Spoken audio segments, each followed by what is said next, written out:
Dark Souls 2 is certainly a game. Arguably a Dark Souls game. Really though, I like Dark Souls 2. It was my introduction to the series and it's something I enjoy a lot, even with all of its flaws. There's so many random mechanics or interactions that don't really have any impact on the game as a whole, but add some nuance and flavor that the later games are missing. Things like burning the windmill in Earthen Peak, or the pigs in Majula that grow in size after 12 consecutive kills, eventually culminating in a giant boar for no real reason, are things that stand out to me more than nearly anything else. The only thing that casts a larger shadow in my mind would be the PvP, which stands as a monolithic achievement in comparison to the PvE. That's not to say that PvE in this game is bad or anything. I actually like it a lot. It's just to demonstrate how much I enjoy the PvP. There's so much depth and tech to PvP that it's hard to not get sucked into it. The only real issue is one that pervades all of From Software's PvP, which would be the frankly atrocious netcode. All of that is forgiven though, because of the rock solid foundation it has. Probably the most fundamental piece of tech is canceling light attacks. If you roll or backstep immediately after attacking, your character will begin the swing animation, but quickly go into either of the formerly mentioned ones. You can throw out a lot of mix-ups with this, often catching people off guard. Also, you can roll much faster than normal by rolling into a rolling attack into canceling that with another roll.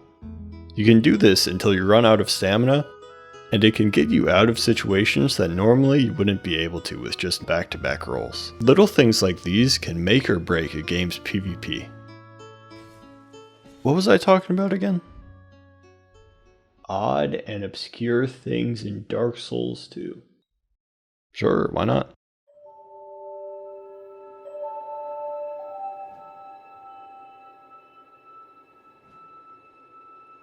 Majula might be my favorite area in any game. Even just the theme is so beautiful and calming, but when added with everything else, it just makes for a perfect hub. It feels a little more like a traditional RPG's hub than a Dark Souls one. It has stores you can shop in, a whole bunch of branching paths, a talking cat, a big, ominous hole that the government still hasn't filled, but the residents can't complain too much because it keeps the housing costs down. A talking cat. In the abandoned mansion at the back of Majula, there's a skeleton in the basement. In New Game Plus, this increases to 2 skeletons. In New Game Plus 8, there's 8. However, in New Game Plus 99, there's still 8 skeletons. What are you, crazy? There's also a map of Drangleic in here. On the map, there's nodes that light up as you complete certain objectives, like lighting the bonfire after the Rotten or Lost Sinner, or obtaining the King's Ring or Ashen Mistheart. After burning 8 bonfire ascetics in the area that corresponds to the fire, the color changes to this nice blue. For whatever reason, your New Game Plus level is completely irrelevant to this. Only bonfire intensity raised by ascetics affects it. Every single illusory wall in the game opens with the interact button, with the exception of this one in No Man's Wharf, which can be opened by attacking it. The wharf also has this friendly hollow with a torch that follows you around for a while. Some of the enemies here cower near fire, so on top of being a chill ass dude, he's pretty helpful too. The Flexile Sentry is the boss of this area. Most people probably know that the water slowly rises in the room as you fight. Something a lot of people don't know though involves this object and the hold of their ship that sends you to the Lost Bastille. This weird, contraption, I guess? It's probably some sort of navigation table. I don't know. It contains a rendition of Lorenzo Ghiberti's panel, The Sacrifice of Isaac. I have no possible guess as to why From would include this, other than maybe just being that it looks cool. Or it was in some stock texture pack or something. I really don't know. This reminds me of the Heineken texture that appeared in the gutter, though I'm pretty sure that got removed at some point. Kind of related to this, there's a copy of Paul Acker's novel Le désir de vivre in the library of Majula's mansion. This book, released in 1922, and seems kind of niche. There's not even an English translation as far as I can tell. It was also in the Duke's archives back in Dark Souls 1. There's a hollow similar to the one in the wharf that's in the crypt. But this jackass intentionally follows you into a room that houses an NPC who specifically says to not bring light to his lair. Human, do not produce light. Light, and all those who bear it, are unwelcome in this place. Unfortunately, you dared to bring light to his lair. So, You must die! the Rotten has one of the most common pieces of trivia in this game. The fact you can cut off one of his arms. But you can actually cut off both of them with a little effort. Once you do, he can't really do much. He still attempts to attack you with his right arm, but without the hand, he really can't do anything at all. He will eventually regrow both of his arms though, with this animation.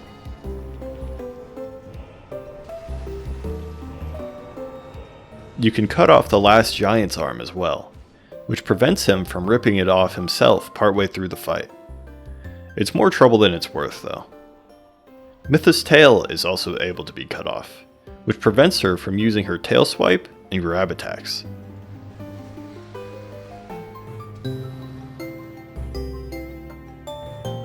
Both of Najka's tails can be cut off as well, but again, this is probably more trouble than it's worth. Most of her tail attacks are easy to dodge and leave her open for a while. So it's really just making things harder than it needs to be. Speaking of her tails, she has this attack that slams them both into the ground. Running up them here leads you to this classic cheese on her back, where you can just stand and kill her for free.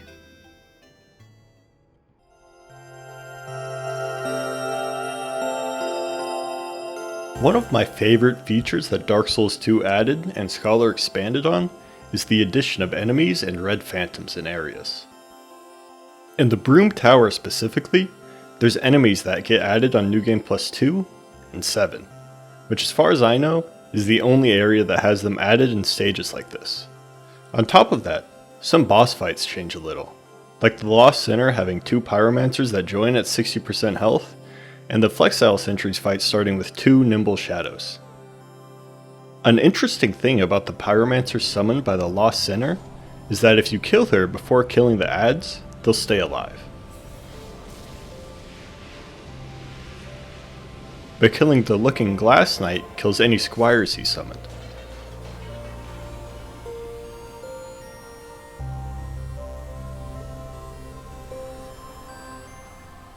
Also, the Flexile Sentry has a grab attack. Isn't that weird? Anyway, easily the best of the New Game Plus changes is this.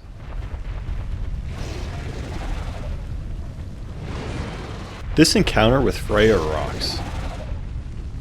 Players are lulled into a false sense of security walking through this area they've already been through in their previous playthrough. Just walking along and bang, big ass spider, fuck you. Not to get too video essay guy on you, but it puts the player on edge for the rest of the game, half expecting jump scares like this in every area, even though this is the only one there is. Slightly related to that, my favorite enemy added in New Game Plus is this Mimic in the entrance to the Forest of Fallen Giants. In your first playthrough, it's just a normal chest that contains, like, some bullshit or something, I don't know. But in New Game Plus, it gets turned into a Mimic.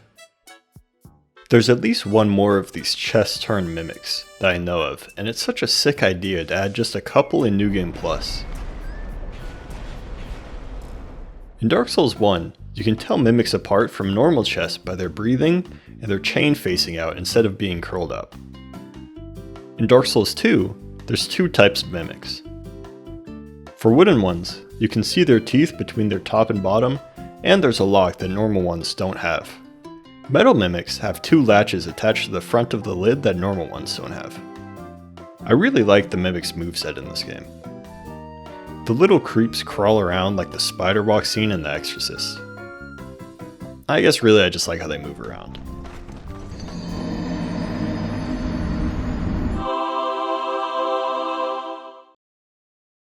It's also hilarious that From made wooden chests destructible.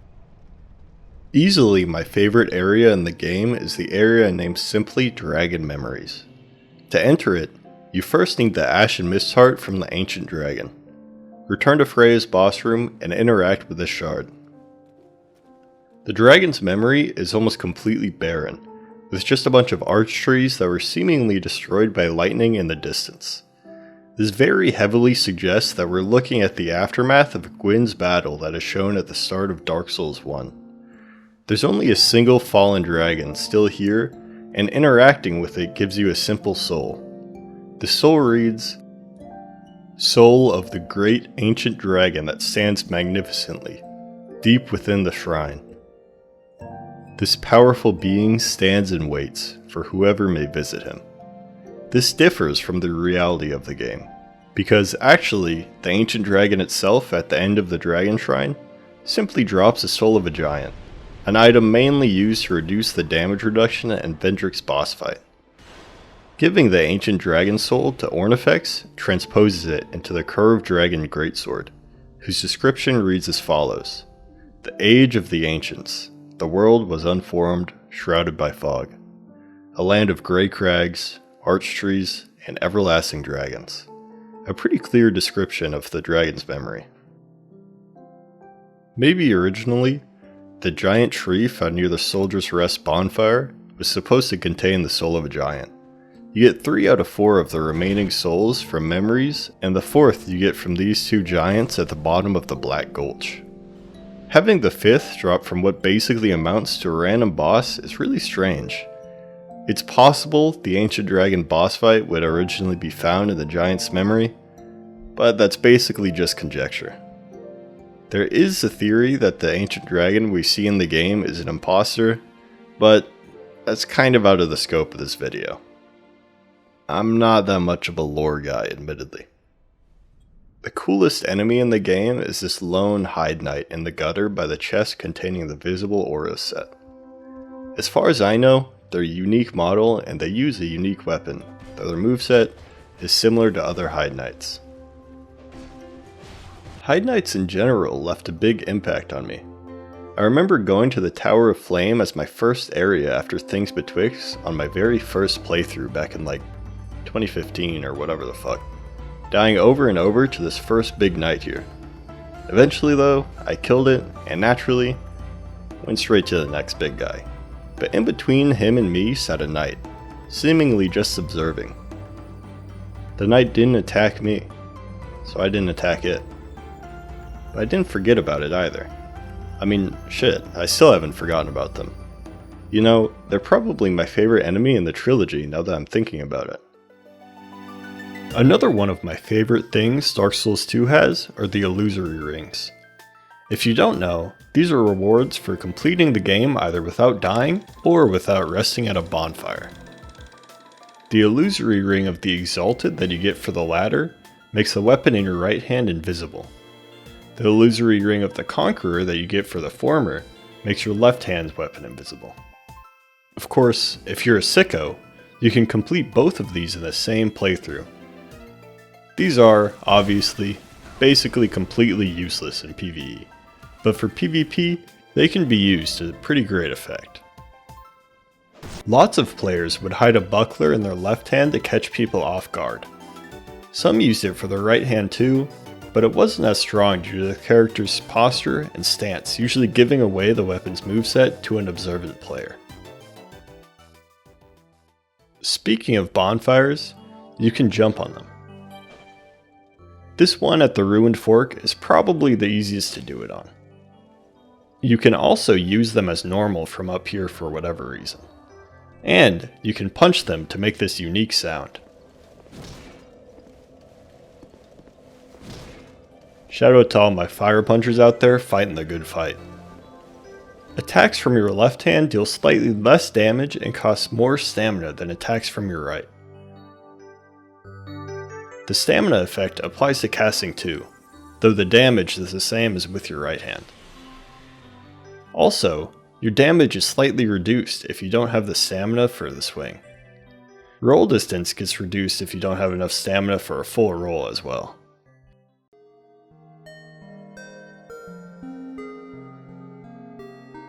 Your character can get soaked from either rolling through a body of water or breaking these pots full of water.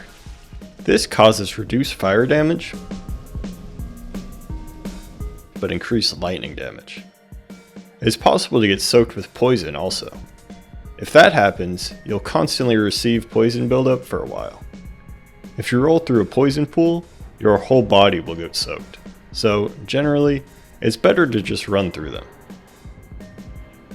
You can get soaked with oil too, but that just causes you to explode when you get hit by fire. You also explode if you pull out a pyromancy flame, which fucking rocks. Speaking of oil, if you infuse a bow with a fire drake stone, your regular arrows can ignite these pools of oil in the Black Gulch instead of requiring a fire arrow. Also in the Black Gulch, there is an exception to the rule of mimics that I mentioned earlier. This is just a normal chest that contains a divine blessing, but it has a lock on it, which typically indicates that it's a mimic. It sits in a pool of oil too, which may lead a cautious player to erroneously burning the chest, leaving only some rubbish.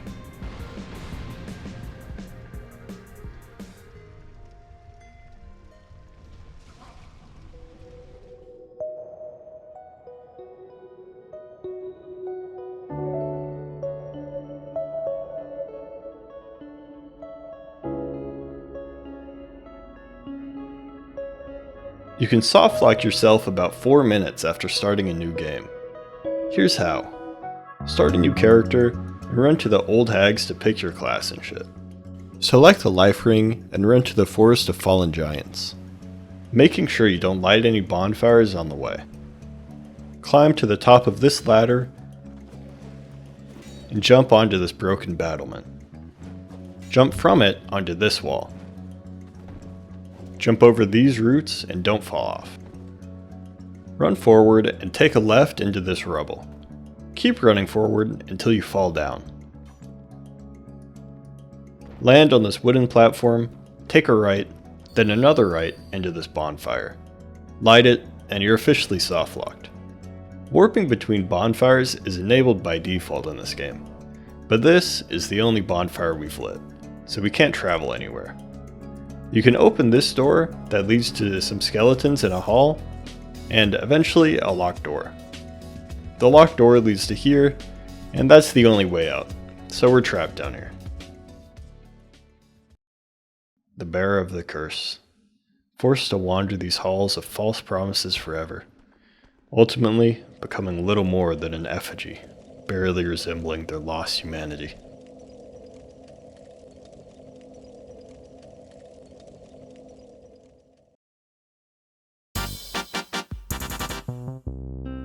I think my absolute favorite obscure thing in this game is the mini quest to get the pickaxe.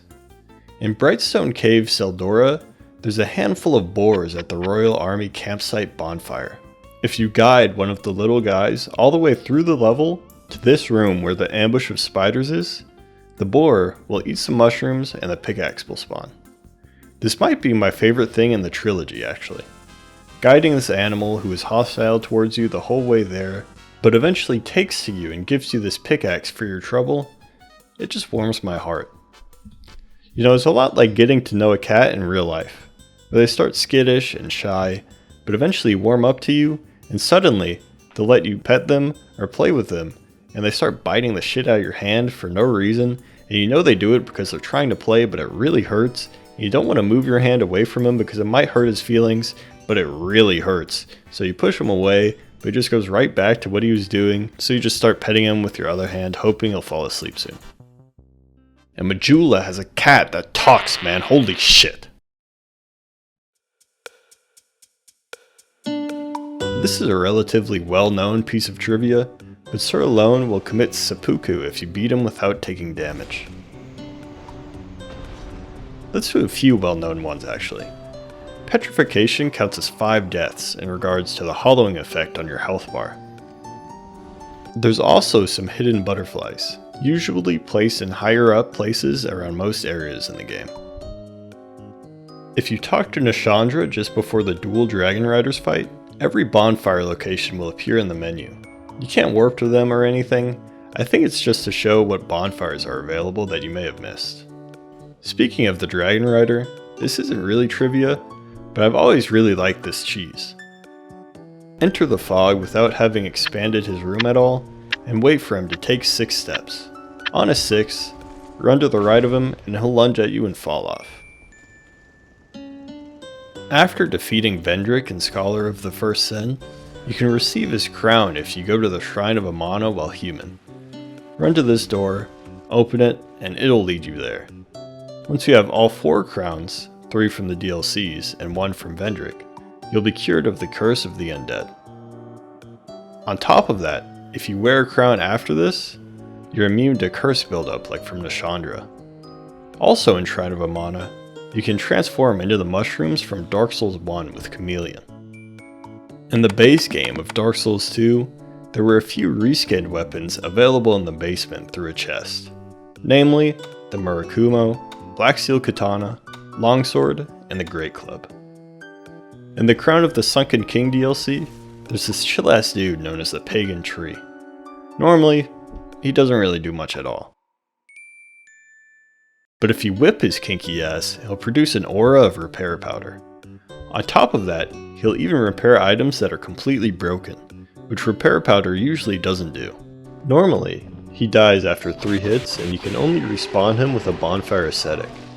But if you use guard breaks from a whip instead of R1s, he'll still emit the aura but won't take damage. Entering the Fume Knight's fog while wearing Velstat's armor will cause him to immediately go into his second phase.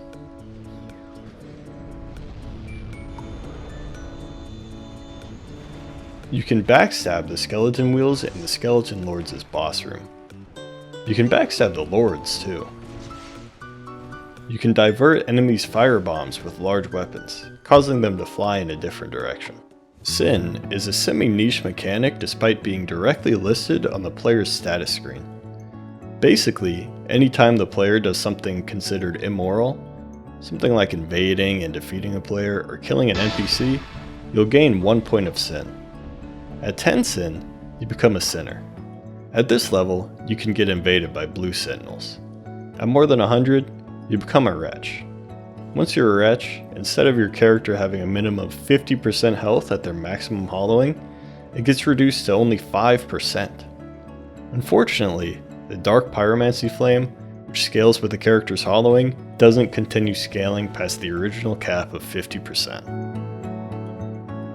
Saintier's Spear is a pretty mediocre weapon, but if you destroy it, it turns into a Twin Blade Halberd hybrid with one of my favorite movesets in the entire game. Alright, that's most of the well-known stuff. Let's get back to the truly niche. Did you know there's 2 bonfires in the game named Tower of Prayer? There's the second bonfire in Shulva, and the first bonfire in the Shrine of Amana. You can plunging attack these Mastodon guys, and you'll get a special animation like plunging attacking the Taurus demon in Dark Souls 1, or those weird humanity guys in the Ring City DLC. You can also do this with the Salamanders at the bottom of the Forest of Fallen Giants to get down here earlier than you're supposed to. If you view a buffed weapon from behind Chancellor Welliger, the buff's effects won't show, only the change of the weapon's color will. In this game, almost every NPC becomes hostile after exactly 3 hits. Well, if that's what you want. It seems like the only exception is the Emerald Herald, who takes 10 to quote-unquote aggro. I put aggro in quotes because she doesn't start attacking you or anything, but the option to talk to her disappears. Reminds me of my XY. This differs from Dark Souls 1 and Demon Souls, where NPC's aggro was drawn based on a percentage of the health drained. Greater than 20% in Demon Souls and greater than 10% in Dark Souls. Also, You can rest at a bonfire to reset their aggro hit counter. Credit to Illusory Wall for being the first I could find who documented this. If you light all 49 sconces in the gutter, you'll get invaded by the gutter denizen.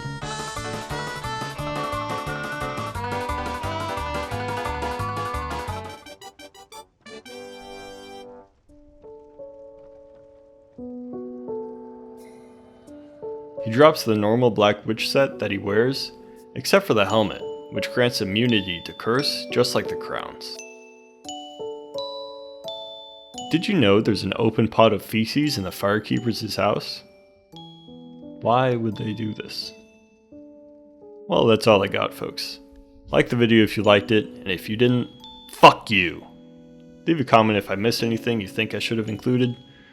Thank you for watching.